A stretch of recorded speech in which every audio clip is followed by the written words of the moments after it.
My stepmom, Cordelia, stood at the head of my father's mahogany conference table, her perfectly manicured nails tapping against a manila envelope as she announced with barely concealed glee, "Your father left everything to his real family." The words hung in the air like a toxic cloud, poisonous and deliberately cruel. My half-siblings Vaughn and Delphine high-fived each other right there in the lawyer's office, their grins so wide I could count their professionally whitened teeth. The family lawyer, Mr. Henley, looked uncomfortable as he handed them the keys to our childhood home, the metal jangling like 30 pieces of silver. I simply stood up, smoothed down my department store dress, smiled, and said, "Congratulations." Then I pulled out a document from my purse that made the color drain from their faces faster than water from a broken dam. But let me back up, because you need to understand who these people are and why this moment was 18 years in the making. I'm Sienna Thorne, 28 years old, high school English teacher, and the forgotten daughter of Robert Thorne. My dad built a financial empire from nothing, starting with a single investment firm that he grew into an international corporation. When my mother died of cancer when I was 8, it was just Dad and me against the world. For 2 beautiful years, we were inseparable. He'd pick me up from school every day at 3:15 sharp, and we'd go for ice cream before homework. Strawberry for me, mint chip for him. Always. Then Cordelia happened.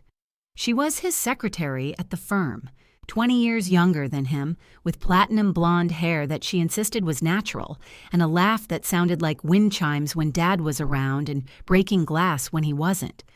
She had this way of touching his arm when she talked, leaning in just close enough that her perfume would linger on his jacket. Dad fell hard and fast, the way men do when they think they've found someone who makes them feel young again. Within 6 months, she was wearing my mother's ring. Dad had it reset, of course, because Cordelia said the original setting was too vintage. That should have been my first clue.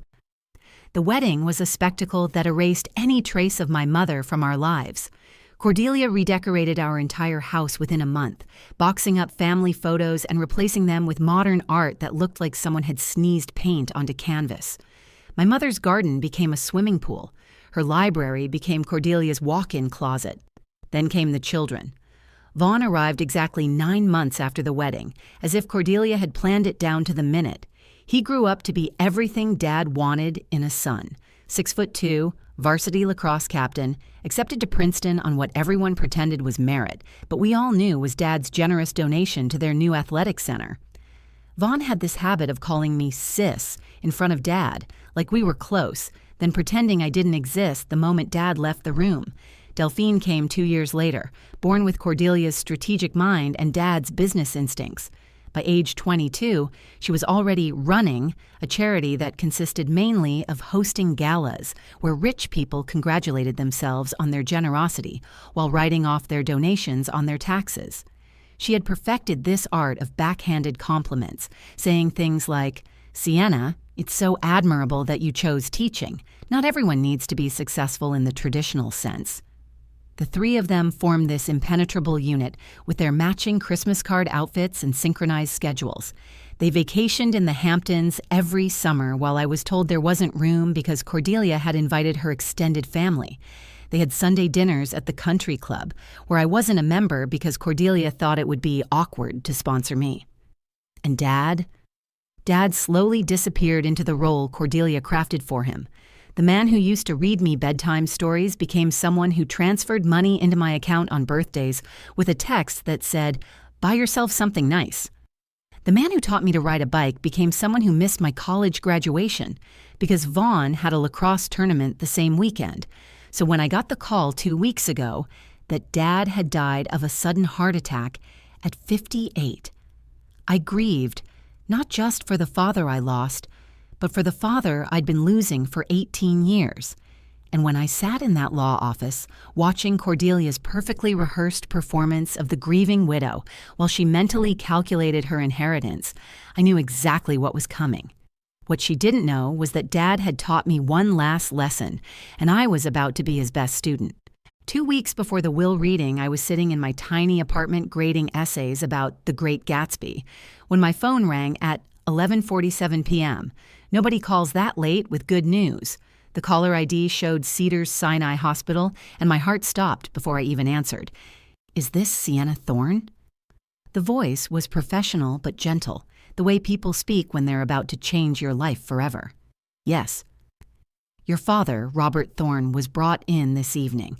I'm sorry to inform you that he passed away from a massive heart attack. He died at 11:23 p.m. The red pen fell from my hand, leaving a streak across a student's paper about the American dream. How fitting. Dad was only 58, ran 5 miles every morning, had the best doctors money could buy. But hearts don't care about wealth or morning runs. They stop when they're ready. I drove to the hospital in my 12-year-old Honda Civic, the one Dad had offered to replace 100 times. A teacher's salary is honest money, I'd always told him. I'll buy my own car when this one dies. He'd shake his head but smile, that small, proud smile he saved just for me, though I'd seen it less and less over the years. Cordelia was already there when I arrived, designer heels clicking on the hospital linoleum like a countdown clock. She was crying, but her mascara stayed perfect. Everything about Cordelia stayed perfect, even in grief. Vaughn stood beside her, one protective arm around her shoulders, his Princeton rugby shirt wrinkled for probably the first time in his life. Delphine was on her phone, already texting about the tragedy to her socialite friends, turning our father's death into social currency. "Sienna," Cordelia said, noticing me at last, "how good of you to come. How good of me to come. To my father's death. As if I was a distant relative who'd made an effort. Can I see him?" I asked. "The family has already said goodbye," Vaughn interjected, emphasizing family the way he always did, drawing invisible lines with words. "I'm his daughter." "Of course you are," Cordelia said, that practiced sympathy in her voice. "Room 347. Take all the time you need." "We have funeral arrangements to make." Dad looked peaceful in death, younger somehow, like the stress of maintaining 2 separate lives had finally lifted from his features. I held his cold hand and remembered when those hands taught me to tie my shoes, to hold a pencil, to shake hands firmly because confidence starts with a good handshake, Sienna. "I know you love them too," I whispered to him. "I just wish you'd remembered to love me the same way." The funeral 3 days later was everything Dad would have hated and Cordelia would have wanted. An ostentatious affair at the largest Presbyterian church in Beverly Hills, even though Dad hadn't attended church since Mom died. 500 guests, most of whom knew Dad's bank account better than they knew him. Cordelia had positioned herself as the chief mourner, accepting condolences like a receiving line at a wedding. I sat in the third row at my own father's funeral, behind Cordelia's sisters and their husbands, behind Dad's business partners who'd maybe met me twice. I sat there in my only black dress, the one I'd worn to school conferences, while Cordelia wore a custom Chanel suit that probably cost more than my annual salary. The eulogies were sanitized versions of my father's life. Vaughn talked about Dad's business acumen and how he'd inspired him to pursue economics. Delphine spoke about his generosity, mainly the checks he'd written to her charity. Cordelia delivered a performance worthy of an Oscar, speaking about their perfect love story and how Robert's greatest joy was providing for his family. Nobody mentioned that he'd built his first company while nursing his dying wife. Nobody mentioned that he'd once spent 3 days sleeping in a hospital chair when I had pneumonia at age 7. Nobody mentioned the man who used to make Saturday morning pancakes in the shape of Mickey Mouse, who read every report card like it was a Pulitzer Prize winner, who called me his little warrior when I scraped my knees learning to rollerblade. That man had been buried long before his body was. When the minister asked if anyone else wanted to speak, I stayed seated. What could I say? That I was mourning someone who'd been disappeared by degrees, that I'd lost my father not to death, but to dinner parties and country clubs, and a new family that didn't have room for old memories? I saved my words. Sometimes the best eulogies are written in actions, not speeches. And I had one more lesson from my father to deliver. The law office of Henley and Associates occupied the top floor of a building that screamed old money, with wood paneling that had watched decades of fortunes change hands, and leather chairs that had absorbed countless tears of both joy and despair. I arrived 15 minutes early, partly out of habit and partly because I wanted to choose my seat carefully. I picked the chair that used to be Dad's favorite when he'd brought me here as a child after Mom died, the one by the window where you could see the city stretched out like a promise. Cordelia swept in at exactly 2 p.m., fashionably on time, wearing a black dress that managed to be both mourning appropriate and attention-grabbing. Her perfume filled the room before she did, that signature scent she'd had custom-made in Paris. Vaughn followed in a Tom Ford suit, his hair slicked back like he was heading to a board meeting instead of a will reading. Delphine trailed behind, her phone still in her hand, probably live-tweeting her grief for sympathy points. They took the 3 chairs directly facing Mr. Henley's desk, forming a united front.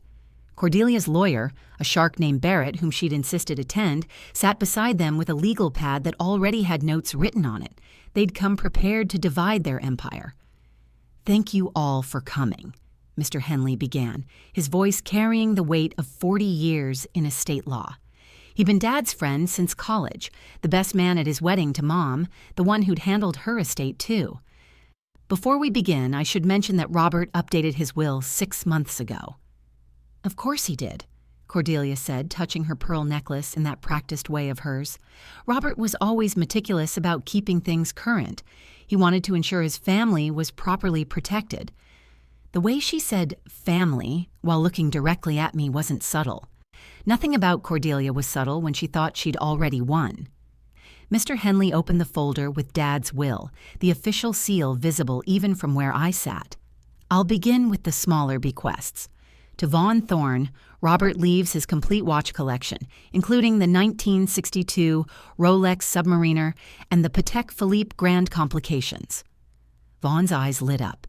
Those watches were worth at least $500,000. "Dad always said I had great taste in timepieces," he said, as if he'd earned them through his deep appreciation rather than simple greed. To Delphine Thorne, all jewelry purchased during the marriage to Cordelia Thorne, including the Harry Winston diamond set and the Van Cleef collection. Delphine actually squealed. Daddy remembered how much I loved those pieces. To Cordelia Thorne, the yacht Second Chance, and all automobiles registered in Robert Thorne's name, including the Bentley Continental and the Tesla Model S. Cordelia nodded regally, as if accepting her due tribute. Then came the real meat of the estate. Mr. Henley adjusted his glasses, and I caught something in his expression, a flicker of something that might have been disgust or maybe pity. The primary residence at 47 Willowbrook Drive, valued at $2.3 million, goes to Mrs. Cordelia Thorne, Vaughn Thorne, and Delphine Thorne, to be held jointly. Vaughn actually fist-pumped like he'd scored a winning goal. "Yes, I call the master suite. That view is incredible. The investment portfolio, totaling approximately $4.7 million, is to be divided equally among Mrs. Cordelia Thorne, Vaughn Thorne, and Delphine Thorne. Daddy knew we'd take care of everything properly," Delphine said, already calculating her third of the money. "We understand how to manage wealth responsibly." The vacation home in Aspen, valued at $1.8 million, goes to Mrs. Cordelia Thorne. Cordelia's lawyer was frantically scribbling numbers, adding up the total with the efficiency of someone who'd done this calculation many times before in anticipation. Then Mr. Henley paused. The silence stretched out like a held breath. "What about Sienna?" Cordelia asked, her voice dripping with false concern. Surely Robert left something for his first daughter. It would be so unlike him to forget anyone. Mr. Henley shuffled through the papers, though I could tell he knew exactly what came next. "Miss Sienna Thorne is to receive the contents of Safety Deposit Box 447 at First National Bank, Downtown Branch." The silence that followed was deafening. Then Vaughn burst out laughing, actually slapping his knee like he was at a comedy show. "A safety deposit box? What's in there? Old baseball cards? Dad's stamp collection?" "Your father left everything to his real family," Cordelia announced, turning to face me fully for the first time. "The family that stood by him, the family that didn't disappoint him with a failed marriage and a dead-end career, the family that understood what it meant to be a Thorne." I stood up slowly, deliberately, my chair scraping against the hardwood floor with a sound that cut through their laughter. Every eye in the room turned to me, waiting for the breakdown, the tears, the begging. Cordelia's lips were already curved in a triumphant smile, ready to deliver whatever condescending comfort she'd rehearsed for this moment. Instead, I smiled. Not a sad smile, not a bitter smile, but a genuine, warm smile that seemed to confuse them more than tears would have. "Congratulations," I said, my voice steady and clear. "I'm sure you'll all be very happy with Dad's decision. He obviously put a lot of thought into what each of us should receive." Cordelia's eyes narrowed. Something in my calm demeanor disturbed her perfect victory. She'd expected rage or devastation, not this peculiar serenity. "You're taking this very well," she said slowly, studying me like I was a puzzle with missing pieces. "I expected you to be more upset about being essentially disinherited." "Why would I be upset? Dad gave each of us exactly what he thought we deserved. Who am I to question his judgment?" Vaughn shifted uncomfortably in his expensive suit. "Yeah, well, don't expect any handouts from us. Dad made his wishes clear." "I wouldn't dream of it," I replied, reaching into my purse. "Actually, before I go, there's something you should know. I visited that safety deposit box yesterday." The atmosphere in the room shifted. Cordelia's lawyer, Barrett, looked up from his calculations, his pen frozen mid-word. I pulled out a thick document, its pages crisp and official, held together with a legal binding that bore the seal of 3 different law firms. "Mr. Henley, you might want to see this. It's dated 7 months ago, a full month before Dad updated his will." Mr. Henley's eyebrows rose as he accepted the papers. I noticed his hands were perfectly steady as he began to read, though a muscle in his jaw twitched slightly. "What is that?" Cordelia's voice had lost its honeyed sweetness, replaced by something sharp and dangerous. "Just some paperwork Dad asked me to keep safe," I said conversationally, as if we were discussing the weather. "You know how he was about important documents. Always said, 'Sienna, you're the only one I trust with the real valuable stuff.' He used to say that trust was worth more than money. Funny how parents teach us lessons we don't understand until later." Vaughn scoffed, but I could see uncertainty creeping into his eyes. "What could possibly be more valuable than millions in assets? You're bluffing. This is some pathetic attempt to guilt us into sharing." "I'm not asking for anything," I said simply. "I'm just presenting documentation that was in the safety deposit box Dad left me. Mr. Henley, would you mind checking the authenticity?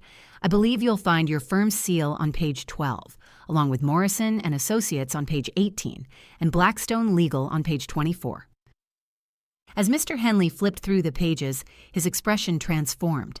His professional mask slipped for just a moment, revealing something that looked remarkably like relief mixed with vindication.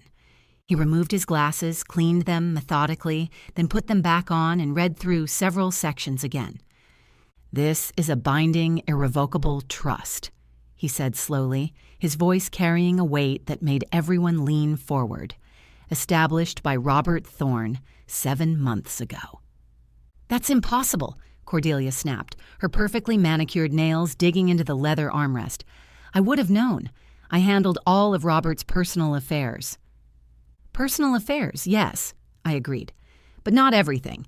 Dad always kept his business dealings separate. He said it was to protect the family from corporate liability.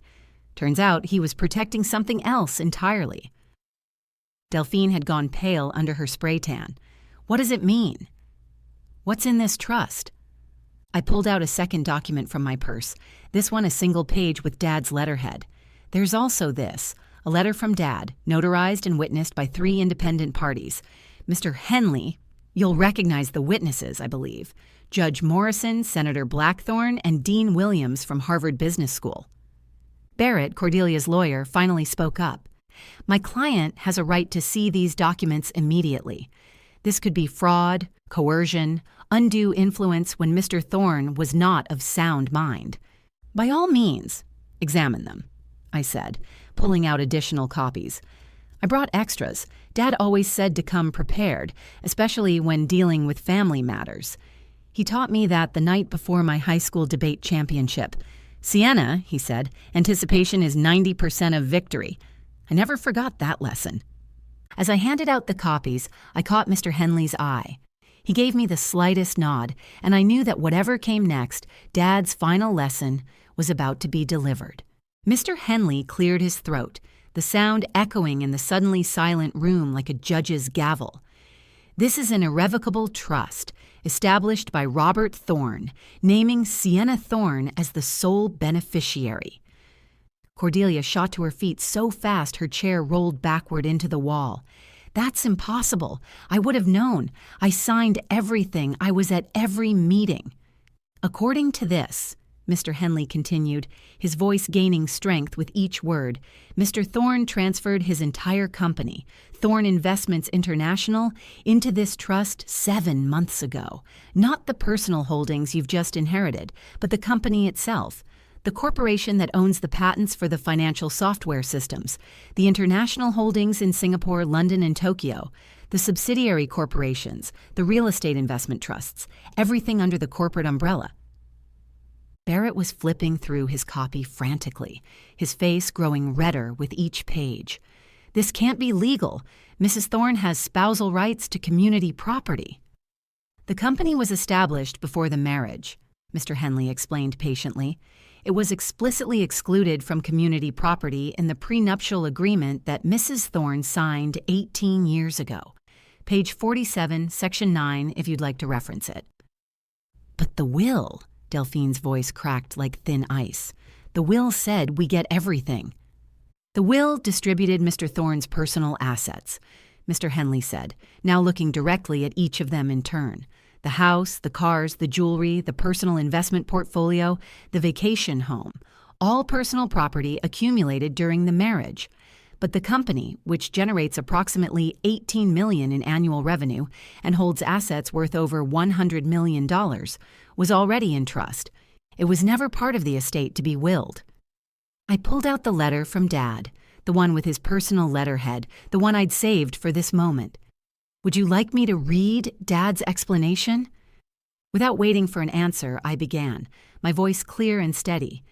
"To whom it may concern, I, Robert Thorne, being of sound mind and body, with full mental capacity as certified by Dr. Helena Martinez, Chief of Psychiatry at Cedars-Sinai, hereby declare my intentions regarding my estate and my family.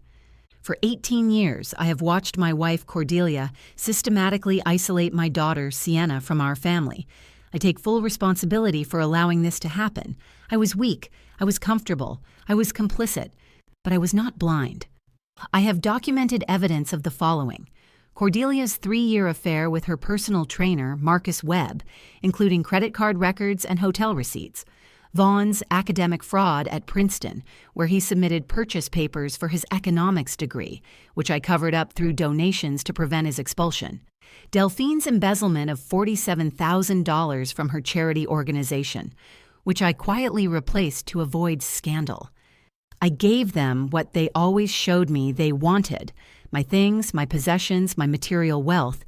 They earned exactly what they pursued. But my legacy, my company, my life's work, goes to the only person who never asked for it. Sienna became a teacher despite my offers to pay for law school or business school. She refused my help during her divorce, working extra tutoring jobs to pay her legal fees.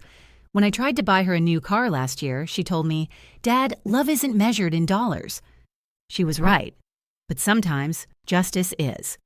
This trust cannot be contested without triggering the immediate release of all documented evidence to the FBI, IRS, and Securities Exchange Commission, as well as the Princeton Academic Board and the Charity Commission.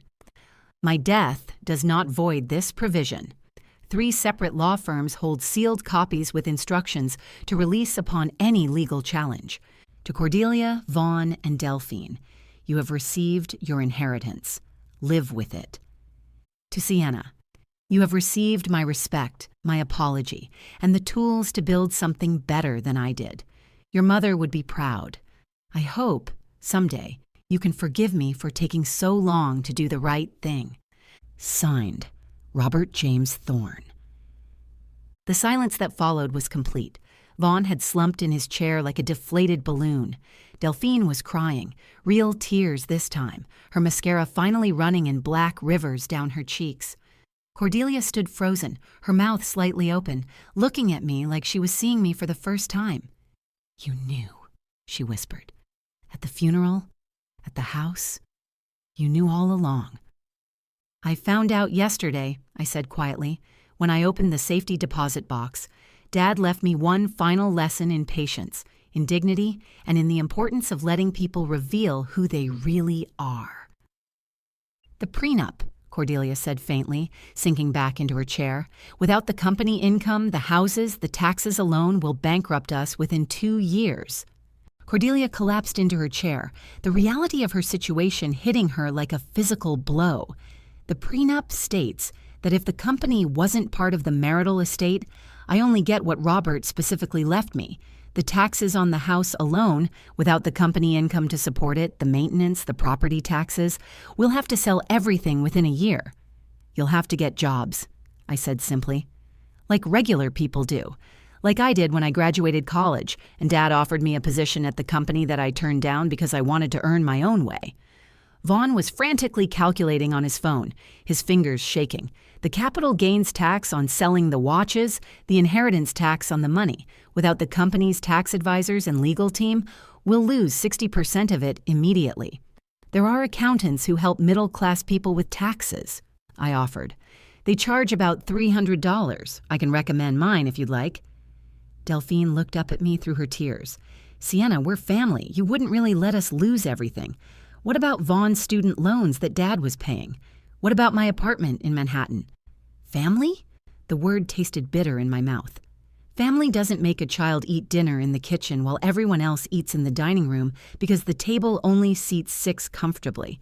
Family doesn't accidentally forget to mention graduation ceremonies or deliberately schedule vacations during school plays. Family doesn't tell a 16-year-old that her mother's photographs make the house look dated and need to be stored in the basement. I gathered my papers and turned to Mr. Henley. "I'll need your help transitioning the company.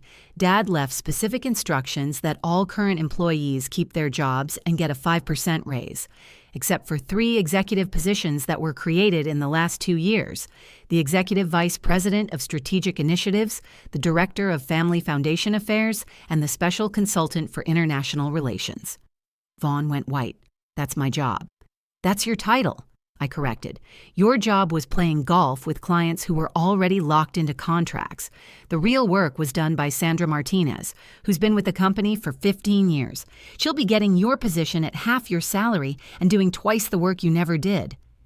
As I walked to the door, Cordelia's voice stopped me one last time. "Your father loved us." "He did. This is just his way of punishing me for one mistake." I turned back. "He did love you. All of you. That's why he gave you exactly what you showed him you valued most: his money, his things, his possessions.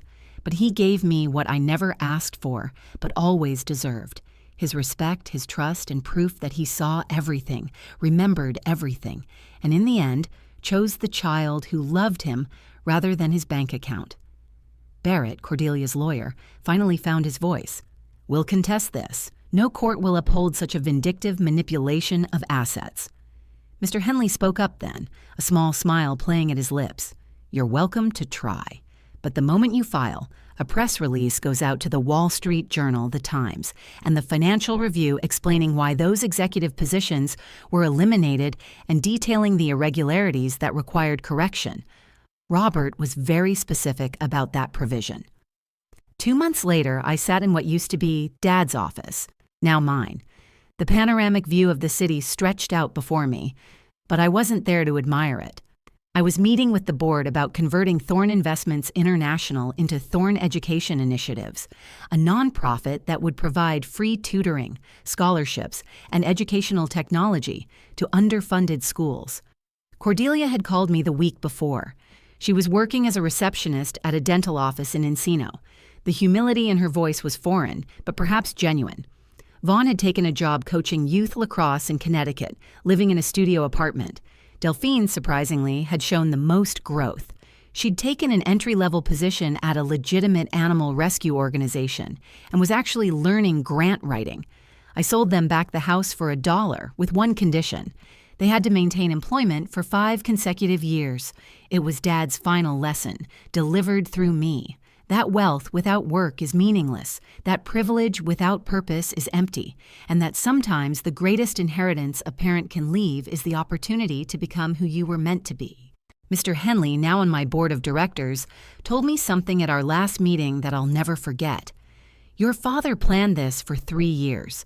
Every time Cordelia or the kids did something cruel to you, he documented it. He said you were the only one who never complained, never asked for more, never used his name for advantage. He said you were your mother's daughter, and that was the highest compliment he could give. The money didn't change my life much. I still teach high school English. I still drive my Honda, though it finally died, and I bought another used one. But every month, when I meet with the kids in our tutoring program, when I see their faces light up understanding Shakespeare or solving calculus, I think about inheritance and what we really leave behind. You know, sometimes the best revenge isn't revenge at all.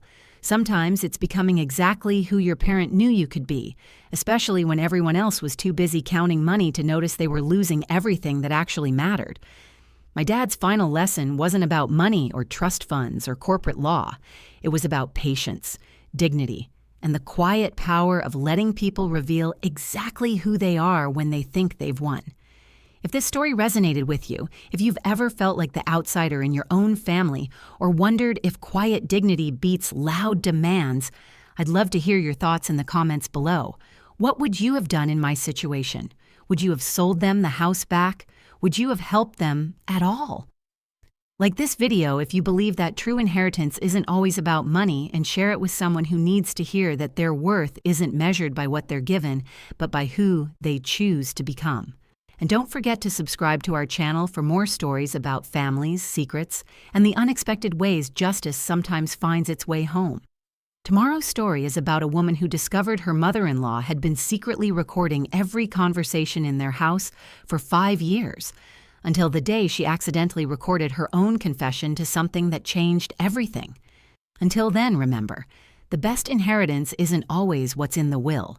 Sometimes it's the strength to stand alone, the courage to stay quiet when everyone expects you to scream, and the wisdom to know that true wealth has never been about money at all.